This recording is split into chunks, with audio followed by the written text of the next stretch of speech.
Hi there, my name is Yvette Baggen and I work at Wageningen University and Research at the Education and Learning Sciences group as an assistant professor in entrepreneurial learning. And from that behalf, I am involved in the Intrinsic project funded by the Erasmus Plus program of the European Union. And in this video, I may tell you all about a concrete tool to redesign your sustainable entrepreneurship education programs, namely the Entrepreneurship Education Canvas. So before I dive into the tool that we created, this Entrepreneurship Education Canvas, I would like to tell you a little bit more about the background of the tool and how we got to develop the tool. So first of all, we developed the tool as part of an overview study, which was funded by the Netherlands Initiative for Education Research, together with Judith Gullekers, Thomas Lands and Ingrid Christoffels. As part of the overview study, we reviewed a lot of literature, both from science and from practice. So for instance, we had a look at entrepreneurial learning theories, we had a look at value creation theories, which is more specifically from the field of entrepreneurship, and also more practice-oriented research and reports. For instance, the OECD report of Martin Lakius that he wrote on behalf of the OECD, the Entrekamp model, which is the European model for entrepreneurship, and for instance, the report from the Dennis Foundation for Entrepreneurship. So all kinds of reports, scientific literature has helped us to get an overview of the field of entrepreneurship education and to determine, okay, what does the field need? So we used the framework of constructive alignment as kind of a starting point. You can see it here with different building blocks. And while reading the literature, we observed that a lot of literature is focusing on the what question and the for which results question. So we know kind of, I think, what kind of competencies we want to develop or we want our students to develop in entrepreneurship education. But what we don't really know is how the students learn it. But the entrepreneurial process, as you probably know, is very iterative, it's chaotic and it's dynamic. And especially this entrepreneurial process is also so interesting for our education, because we don't only want to teach our students about entrepreneurship, but we would like them to experience the entrepreneurial process. So we want to teach through entrepreneurship. That's how we came up with the idea to create a canvas. So that's also the focus of this video, that focuses on design principles for designing entrepreneurial education. And it can be linked to all kinds of different domains. But the key point is that students, we want our students to learn through entrepreneurship, and the canvas can help you with that. Here you can see a complete overview of the Entrepreneurship Education Canvas. At the bottom you can see the 3 prerequisites. So we thought of 3 key elements of which we think should always be present in entrepreneurship education programs. And on top of that, 11 design principles for entrepreneurship education. And working with these design principles really allows you to determine how much complexity and uncertainty you want to allow for in your educational programs. So let me first explain to you the logic behind the canvas, and then let me take you along all these different building blocks or design principles that we have. So first of all, as I already said, we have 3 prerequisites. So these are 3 key components we believe each and every entrepreneurship education program should include.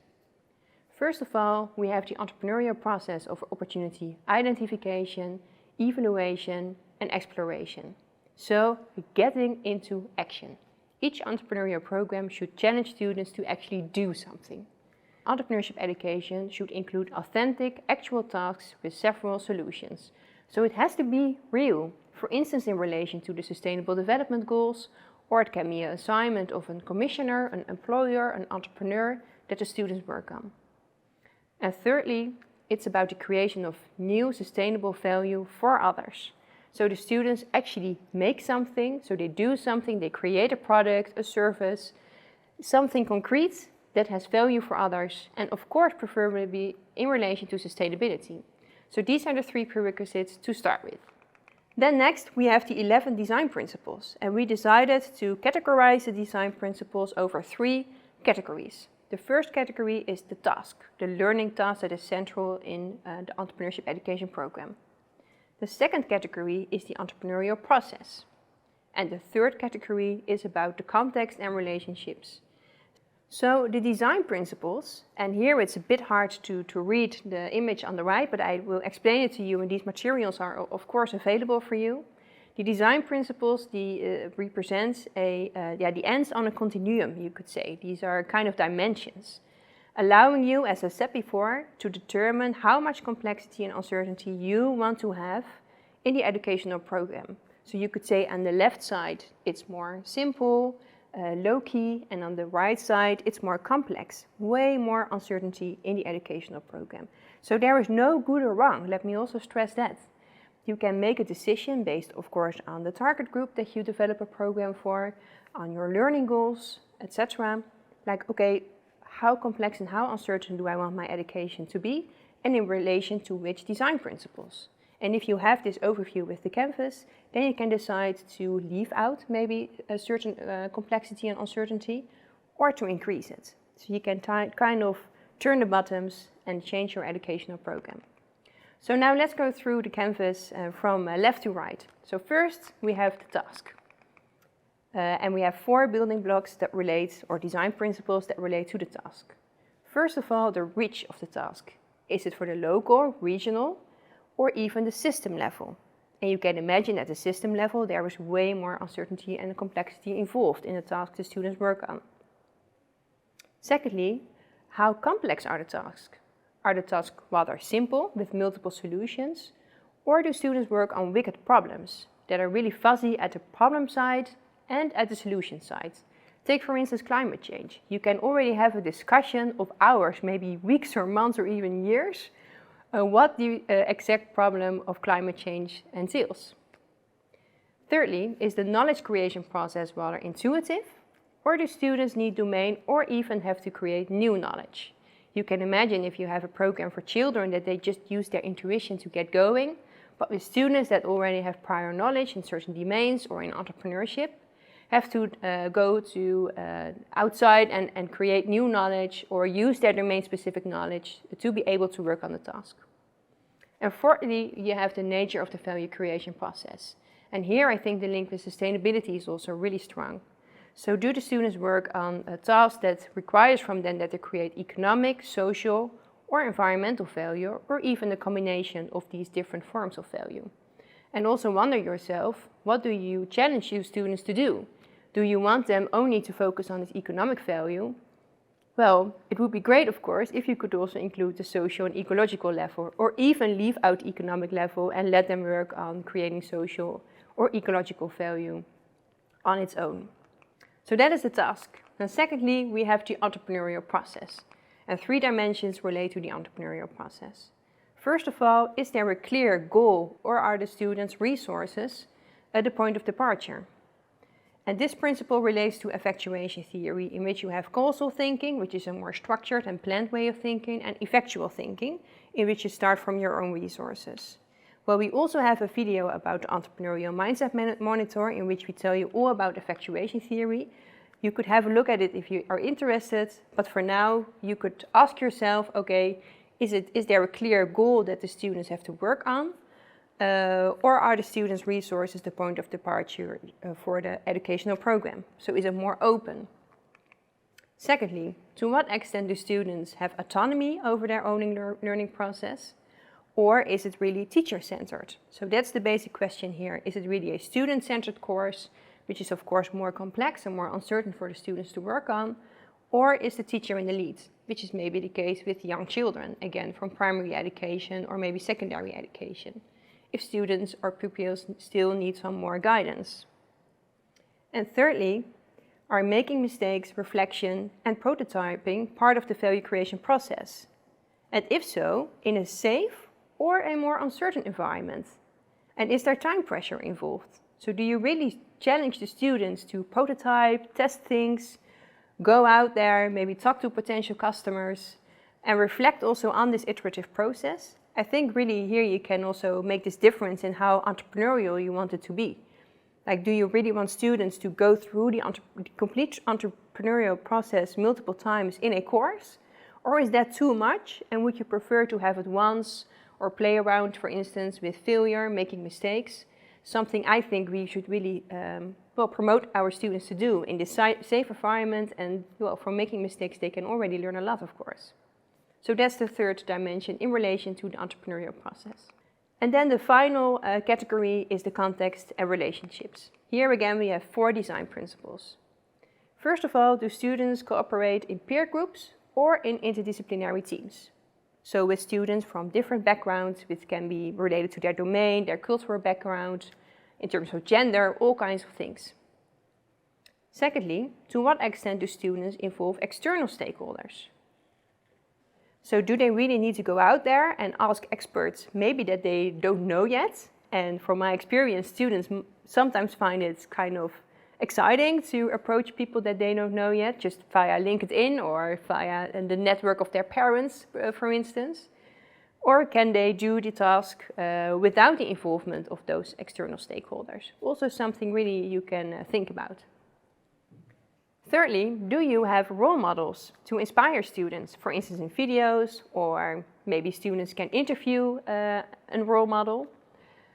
Or are they involved as coaches, which is a stronger role, I would say, in education, if the role models really support, mentor and coach the students in their entrepreneurial learning journey.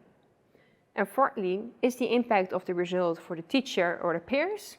Or is it for a domain, a sector, or even the society? And also here I think you can see the relation really strong. On the task level, more related to the content, to the task the students work on, and here more on the people side. So for whom is the value that they create? Okay, these were all the design principles. Let's go back here now to the complete canvas. When working with the canvas, you can use Post-it to express your ideas. And if you do so, I would suggest you to use Post-it with different colors. What we thought of when designing the tool is that you use green design principles, for which you would like to allow a high level of uncertainty and complexity in your course, and blue Post-its for the design principles that are more low-key in your course. Also, I would suggest you to work with keywords, so not complete sentences, but just keywords so that you can have a quick overview over the whole canvas to see where you can maybe change something. So here is, for instance, and you might feel a bit overwhelmed by this slide, but here is an example of a canvas that I created for a course I am involved in about entrepreneurial teams. So students in this course consult a team of a startup company during the course on how they could improve their team performance. And you can see the different colors that are used and the keywords. So let me just highlight one of the Post-its as an example. You could, for instance, see that we have as role models guest lectures in our educational program. But that's it. Well, I just told you that the students have to approach a startup team. So I have been thinking about it when I was seeing this canvas, like, okay, maybe we could ask the owners of those startups to be involved in the course as a mentor or as a coach for the students. And then maybe not the student team that they are working on, but another student team, for instance, that we also get cross collaborations. So in that way you can have a look at the canvas, see what kind of impact you want to make, what kind of decisions you've been making or how it is now. Maybe some decisions were more unconsciously, but that's also what is so nice, I think, about this canvas. It makes your educational program and how you design it explicit, so that you can also think about it and maybe talk about it with colleagues, and if you want to change something. So how can you use the canvas in practice? Well, what I already said is, of course, you can use it to develop a entrepreneurship education program. You can reflect upon existing programs, but you can also compare and investigate maybe entrepreneurial education together with colleagues. You could, for instance, see whether there is a progression line between courses. We also did that at our university. We have bachelor courses and master courses about entrepreneurship, and the canvas helps us to see whether they are linked and whether there is an increase in complexity and uncertainty from the bachelor to the master level, and also whether we have higher or lower amounts of uncertainty and complexity in different courses. So that is not similar or the same every time for the students, but that they are being challenged in different ways in different courses. So I think that's also a way how the entrepreneurship education canvas could help you in improving or changing your education. And in that way, of course, to come back to the constructive alignments that we started with, I think the tool could help you to improve the constructive alignment. And at the same time, I have to say that the Canvas only focuses on this how question. So of course, it's also important to keep the what, the outcomes, the assessment strategies, and the learning goals in mind. So just to conclude, here are some sources that you can use on these two slides. On the first slide, on top, you can see a research article in which we dive into the theoretical foundation of the entrepreneurship education canvas. At the end, we wrote this together with Thomas Nans and Judith Rudekers. We said that the canvas is evidence-informed. It's not evidence-based. So based on the literature, we came up with these design principles. That was, as I said, scientific and more practice-oriented literature. So based on what authors and what all kinds of researchers told us, what we could learn from the literature and also, of course, from our own experiences, we came up with these design principles. And of course, we hope that they are helpful for you to create your own entrepreneurship education programs. If you have any questions about the Canvas, then please do feel free to reach out to me. And of course, we can also share the materials with you of the Canvas that you can actually use them. Thank you a lot for watching.